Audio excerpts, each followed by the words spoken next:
Hello friends, नमस्कार। स्वागत है आप सभी का एजुकेशन मंत्रा में। देखिए, मोबाइल नंबर की जो समस्या थी, एक आम समस्या थी अभ्यर्थियों की, लेकिन सचिव साहब के द्वारा त्रुटिवश या हो या फिर संज्ञान में ना चीज़ें लाई गई हों, इन वजहों से कोई भी मेंशनिंग नहीं है मोबाइल नंबर को लेकर। आपने विज्ञप्ति बाकायदा पढ़ ली होगी। एक पहले विज्ञप्ति जारी हुई थी, उसमें हालांकि एक प्रोविज़न दिया था कि ईमेल के ज़रिए आप कांटेक्ट करके जो मोबाइल नंबर हैं उनको बदलवा सकते हैं, लेकिन इस बार कोई भी उल्लेख नहीं है। ये शायद कॉलम छूट गया। तो ऐसे में क्या है, अभ्यर्थियों को लगातार प्रयास करने चाहिए और अपनी बात को मीडिया के माध्यम से या इसके बाद, चूंकि कल से आवेदन लिए जाने स्टार्ट हो जाएंगे, तो आज ही वो समय है देर शाम तक, जिससे वो ऑफिशियल विज्ञप्ति अलग से निकाल दी जाए सचिव साहब के द्वारा, या एक निर्देश जारी कर दिया जाए। ये एक बहुत बड़ी समस्या है, अहम समस्या है। इस वजह से हम इस वीडियो सेशन के माध्यम से आपसे जुड़ रहे हैं। देख सकते हैं पहले विज्ञप्ति।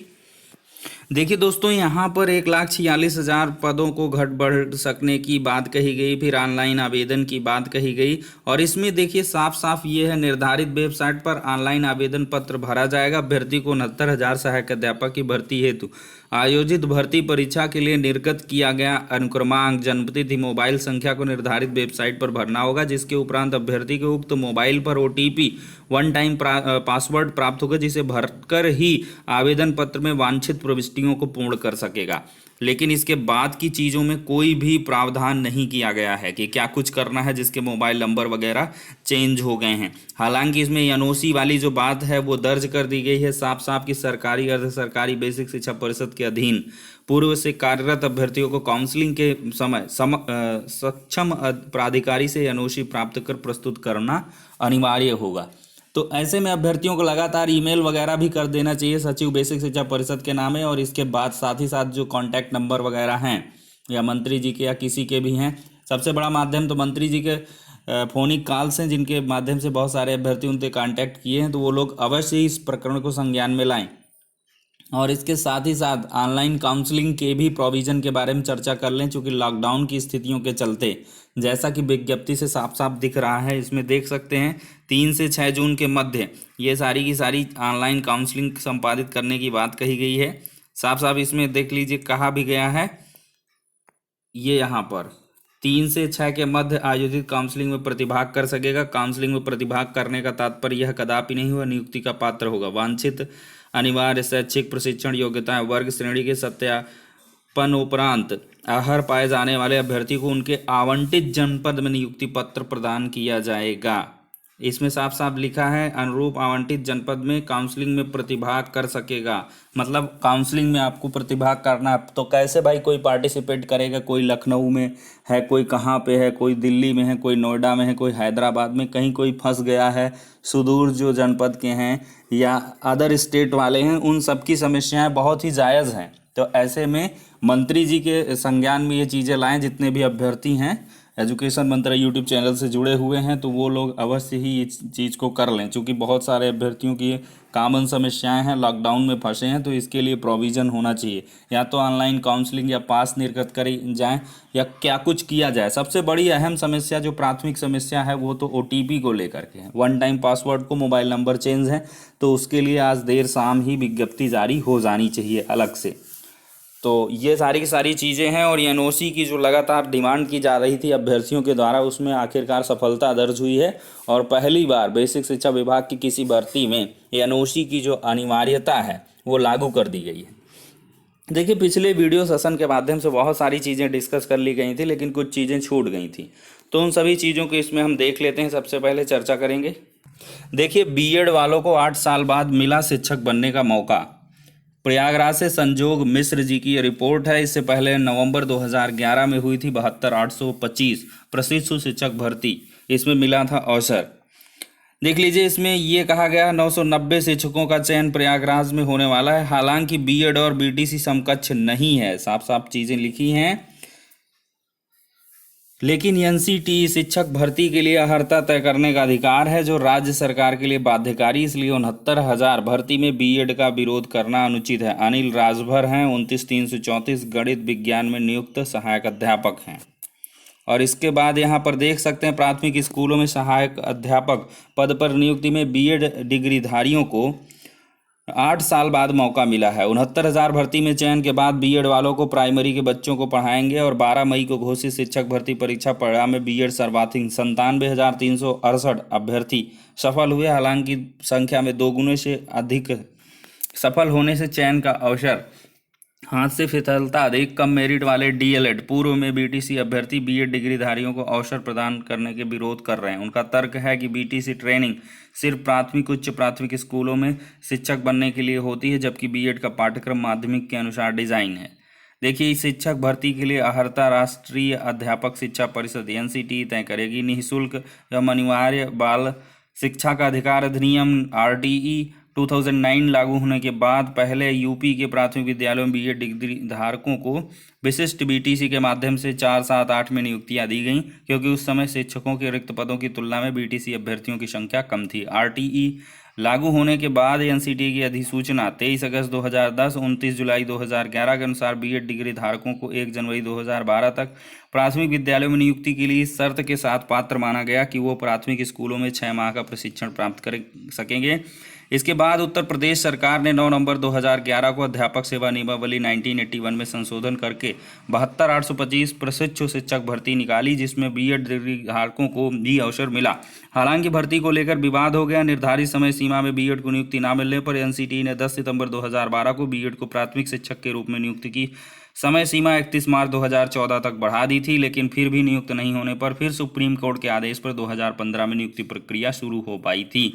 इससे जुड़े सभी विवाद का अंत 25 जुलाई 2017 को हुआ। इसी बीच नवंबर 2011 की 72,825 प्रशिक्षु शिक्षक भर्ती के बाद 68,500 सहायक अध्यापक भर्ती तक बेसिक शिक्षा परिषद ने आधा दर्जन से अधिक भर्तियां निकाली, लेकिन किसी में बीएड डिग्री धारकों को अवसर नहीं मिला। 2 साल पहले एनसीटी ने 28 जून 2018 में बीएड को प्राथमिक स्कूलों के लिए मान्य कर दिया, जिसके बाद 1 दिसंबर 2018 से शुरू हुई 69,000 शिक्षक भर्ती में बीएड वालों को भी आवेदन का अवसर मिल सका। देखिए, लिखित परीक्षा के फॉर्म में गलती तो निरस्त होगा अभ्यर्थन। यदि किसी अभ्यर्थी ने 69,000 सहायक भर्ती के फॉर्म में कोई गलत सूचना भरी है तो उसे नौकरी नहीं मिलेगी। दरअसल आवेदन उसे फॉर्म के आधार पर लिए जा रहे हैं जिस पर लिखित परीक्षा हुई थी। आवेदन के दौरान उस फॉर्म में किसी प्रकार के परिवर्तन की अनुमति नहीं मिलेगी। काउंसलिंग के दौरान मूल दस्तावेजों की जांच के दौरान आवेदन पत्र में दी गई सूचना से कोई कमी या गलती मिलती है तो जिला चयन समिति अभ्यर्थन निरस्त कर देगी। देखिए, इसको लेकर बहुत ज़्यादा परेशान ना हो।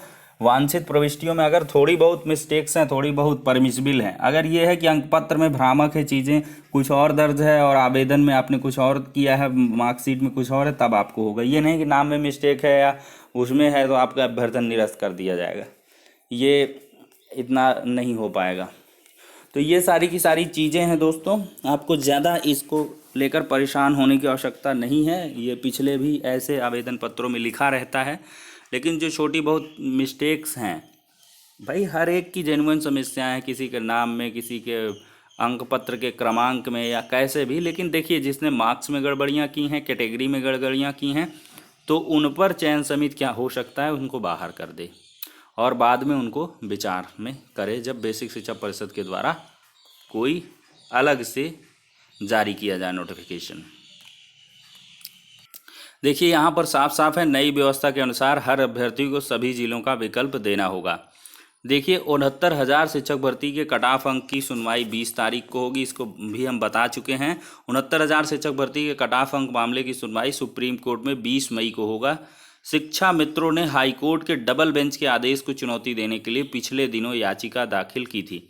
अब सुनवाई की तारीख तय हो गई है। सुप्रीम कोर्ट की न्यायमूर्ति आर भानुमति, न्यायमूर्ति इंदु मल्होत्रा और न्यायमूर्ति अनिरुद्ध बोस की पीठ 20 मई को कोर्ट नंबर 5 में सुनवाई करेगी। तो ये सारी की सारी चीज़ें देख सकते हैं। और एक महिला का दावा है कि उन्हें 3 अंक मिले हैं और 90 अंक उनके होने चाहिए। तो एक बड़ी गड़बड़ी का खुलासा हो रहा है। अभ्यर्थी के रिकॉर्ड खंगाले गए तो उलट तस्वीर सामने आई। परीक्षा संस्था में उसकी ओएमआर शादी मिली है। परीक्षा न्यायिक प्राधिकारी कार्यालय कहना है कि 3 अंक इसलिए मिले हैं क्योंकि 3 सवालों के अंक सभी को कॉमन रूप से दिए गए हैं। महिला अभ्यर्थी रेखा वर्मा में फैजाबाद में यह परीक्षा दी थी। 68,500 शिक्षक भर्ती में भी उन्नाव की सोनिका देवी ने परीक्षा संस्था की ओर से जारी स्कैन कॉपी को आधार बनाकर मूल्यांकन की चुनौती दी थी। उधर युवमंच के अनिल सिंह लिखित परीक्षा पर उठा रहे हैं। उनका कहना है कि परीक्षा के दिन पेपर वायरल हुआ था, अभ्यर्थियों को 140 अधिक अंक मिले हैं। अनिल ने सोशल मीडिया पर सोशल मीडिया पर अनुक्रमांक जारी करके सामूहिक नकल का आरोप लगाया है। और यहाँ पर देखिए ये है कि 69,000 शिक्षक भर्ती की लिखित परीक्षा में अभ्यर्थियों को अधिक अंक मिलने पर धांधली के आरोप लगे हैं। अब महिला अभ्यर्थी का महज 3 अंक मिलने का मामला सामने आया। अभ्यर्थी का दावा है कि इम्तहान में उसने 90 अंक मिलना चाहिए था। भर्ती के मूल्यांकन को हाईकोर्ट में चुनौती देने पर महिला अभ्यर्थी के रिकॉर्ड खंगाले गए तो उलट तस्वीर सामने आई। देखिए परीक्षा संस्था में उसकी OMR सीट सादी मिली है। तो एक बार देख सकते हैं कि अभ्यर्थी को मिले 3 अंक, दावा 90 अंकों का। देखते हैं क्या कुछ इसमें फाइनल आदेश क्या आता है। देखिए 69,000 सहायक अध्यापक भर्ती में कड़ा मुकाबला है। बेसिक शिक्षा परिषद ने शनिवार को जारी विज्ञप्ति में इसका उल्लेख करते हुए यह कहा है कि सभी काउंसलिंग कराने वालों को नियुक्ति मिलना जरूरी नहीं है। इसको ध्यान में रखकर इस बार 2 अन्य अहम बदलाव किए गए। हर अभ्यर्थी को 75 जनपदों का विकल्प देना होगा। सरकारी पदों पर कार्यरत शिक्षकों को काउंसलिंग के लिए NOC यानी अनुमति लेना भी अनिवार्य होगा। इससे अच्छे गुणांक वालों को जिला आवंटन करने में सहूलियत मिलेगी। साथ ही पहले से कार्यरत को दोबारा चयन से रोका जा सकेगा। तो कुल मिलाकर जो पहले से आवेदन, देखिए एक आवेदन सभी जिलों के लिए मान्य होगा। अभ्यर्थियों को एक आवेदन पत्र भरना होगा, वह सभी जिलों के लिए मान्य होगा। गुणांक भारांक वरीयता वाले जिले के अनुसार वर्गवार व श्रेणीवार रिक्तियों के सापेक्ष आवंटित जिले में 3 से 6 जून तक काउंसलिंग कराएगा। तो ये सारी की सारी अपडेट्स हैं दोस्तों। इसके बाद लखनऊ में शिक्षकों के केवल 150 पद रिक्त हैं और ये रिक्त पदों का ब्यौरा आप देख सकते हैं। विभिन्न समाचार पत्रों के माध्यम से ये चीज़ें दिखाई गई हैं। राज्य मुख्यालय विशेष संवाददाता की रिपोर्ट है ये। और देखिए यहाँ पर साफ साफ है कि सोमवार से लिए जाएंगे ऑनलाइन आवेदन। और ये NOC सबसे इम्पॉर्टेंट है, महत्वपूर्ण है। बिना NOC के आप कुछ नहीं कर सकते हैं। ये है पदों का ब्यौरा, उसको आप हमारे टेलीग्राम चैनल में भी प्राप्त कर सकते हैं। तो फिलहाल के लिए इतना ही दोस्तों, नेक्स्ट वीडियो में मिलते हैं। तब तक के लिए शुक्रिया, धन्यवाद।